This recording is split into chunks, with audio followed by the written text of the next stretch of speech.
Good day po mga boss, good day po mga kumektek, mga ka-idol.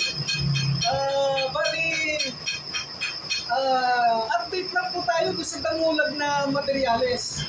Ayan na po, pansamantala naka-wrapping lang po yan, pero may napinis na po tayo dyan. Ayan na po, yung damulag na chain block natin, kayang-kaya na po ng isang kamay. Ganun po talaga ang nangyari. Mas madami pa yung tinanggal kaysa sa natira. Imagine napakagaan na lang ito, samantalang chain block natin diyan, yung isinalang natin kung natatandaan ninyo sa mga previous post natin. Ito po ang natapos natin. Check po natin mga boss. Ito po yung natapos, yung inside diameter at saka outside diameter. Pagkatapos, isasalang nila sa toro yan para ito naman ang mapinis at saka yung inside diameter na isa. Ayan po, check na natin mga boss. Ang nakalagay sa inside diameter na ito ay 102.36, 4.03 inches. Kaya naging 102.36 yan. Sa original na drawing, ayun po, 4.03 inches. Kaya ilinagay natin sa millimeter.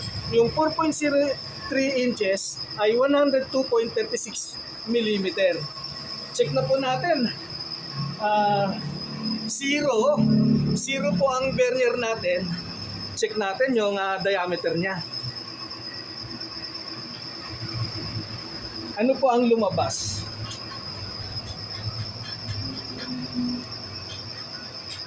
102.34 mga boss. Pansin niyo po ba yun? 102.36, ayan na po. Umeksakto na po mga boss. Kitang-kita niyo po ba ang ebidensya na nakuha natin ang tamang sukat? Ganyan lang po mga boss. Napelis natin ang inside diameter niya base sa original na drawing. Ayan po. Ayan po ang original na drawing. Nabase natin, 4.03 inches po yun eh. Ang equivalent ng 4.03 ay 102.36. 0-0 po mga boss. Ang galing ng kuya ko, si Kuya Cyril. Ang nakuha niya yung 102.36. Isa pa po, ang ma-update ko sa inyo ay yung diameter naman po, no, outside diameter ng ulo. Nakalagay po dyan sa ulo, 220.73. Hindi po kaya maaabot ng digital natin, pero pagtsagaan natin yung 12 inches vernier caliper. Nakalagay po doon 220.73. Ito po siya mga boss. 220.73 yan mga boss. Kitang-kita po yan. Ayan po, kitang-kita yan, 220.23.73. Ayan po. So nakita niyo po mga boss. Ayan po. Yung damulag ng materyales ay nabubuhat na po natin.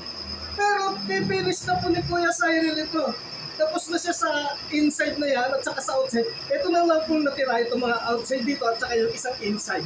Yun na po ang gagawin niya ngayon para maging pera na po ito mga boss. Yan lang po. Salamat. Bye-bye.